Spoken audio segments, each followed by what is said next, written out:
Hello बीबर्स, जय श्री कृष्णा, जय श्री राधे राधे। क्या आप लोग जानते हैं कि महाराष्ट्र में उस टाइम क्या हुआ था? उस समय महाराष्ट्र में भगवान श्री कृष्ण और गोपियाँ एक साथ थे और वहाँ पर क्या हुआ, ये भ्रम तो सभी के अंदर होता है। कोई अधर्मी ये भी कहता है श्री कृष्ण ने अपनी मर्यादा तोड़ी। कोई कहता है कि वो छलिया हैं, उन्होंने छल किया, उन्होंने कई ऐसी अमर्यादित लीलाएं की जो करना नहीं चाहिए था। परंतु जिनको श्री कृष्ण भगवान की लीला का परम ज्ञान नहीं है, वही ये सब कहते हैं। जो श्री कृष्ण भगवान को जानते हैं, उनकी भक्तों के प्रति प्रेम को जानते हैं, वे कभी ये सब नहीं कहेंगे। वे तो श्री कृष्ण भगवान की लीला में परम आनंद को प्राप्त करेंगे।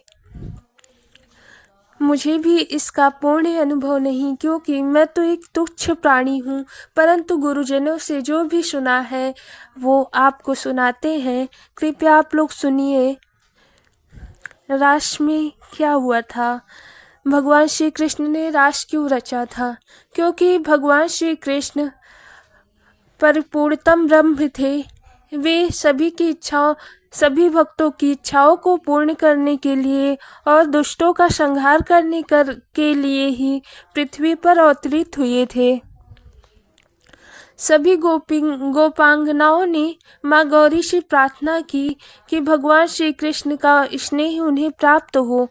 तो माता गौरी ने उन्हें आशीर्वाद दिया कि शरद पूर्णिमा के दिन तुम्हारी इच्छा पूर्ण होगी। भगवान माता अंबिका के वचन को सत्य करने के लिए उस रजनी को स्वयं से श्रृंगारित होकर के अपने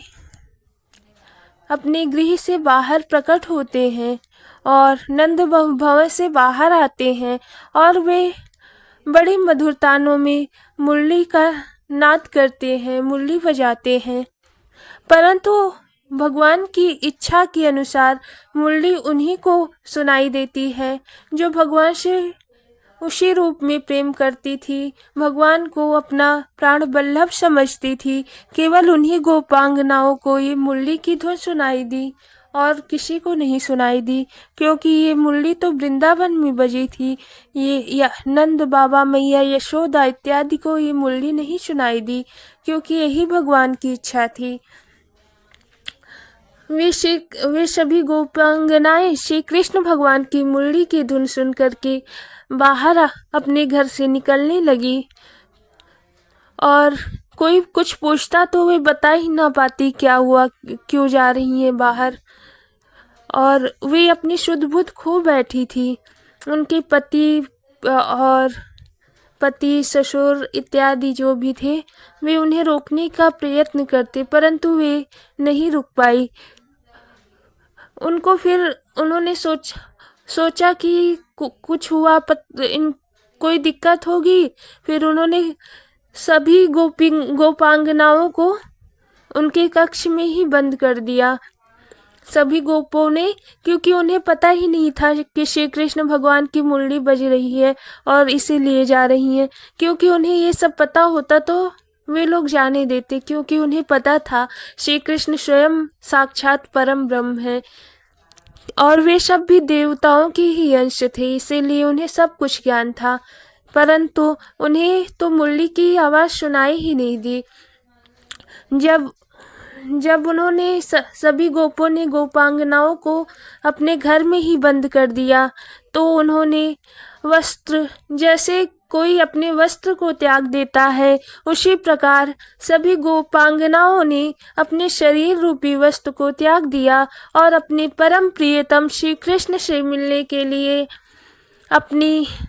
उनकी आत्मा ही जो जन्म जन्मांतर से प्यासी थी, वे श्री कृष्ण भगवान के पास चली आई और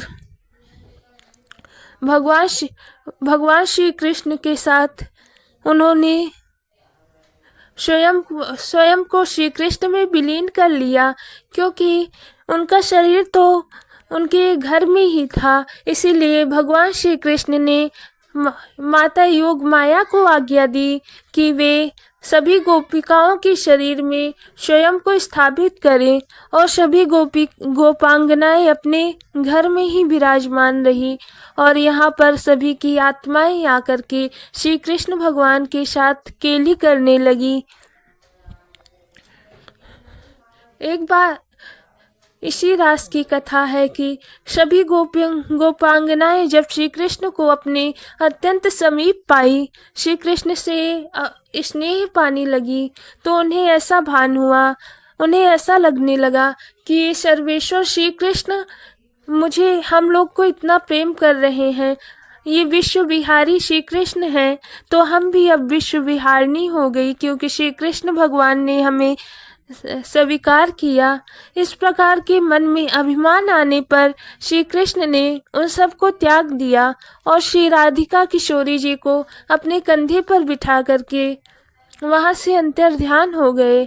जब श्री राधिका जी ने देखा कि श्री कृष्ण भगवान केवल मुझे ही लेकर जा रहे हैं, तो उन्हें भी थोड़ा मान हो गया। उन्होंने सोचा कि भगवान श्री कृष्ण मुझसे अत्यंत प्रेम करते हैं, उन्होंने सभी गोपांगनाओं को पीछे छोड़ दिया और मुझे ही अपने साथ लेकर जा रहे हैं। तो उन्होंने कहा, हे गिरिधर, मैं तो बहुत थक गई हूँ, कृपया आप मुझे अपने कंधे पर बिठा लीजिए।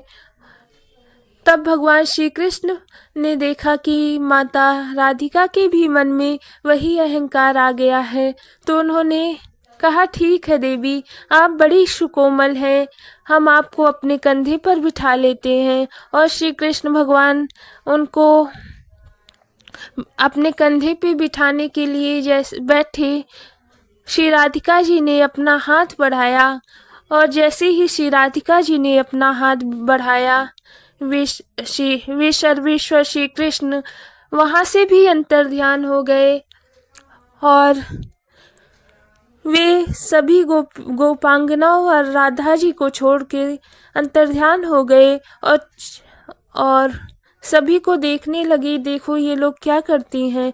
उसी समय सभी गोपांगनाएं जैसे चंद्रमा के छिप जाने से अंधेरा हो जाता है, वैसे श्री कृष्ण भगवान के छिप जाने से वे लोग परम अधीर हो गईं और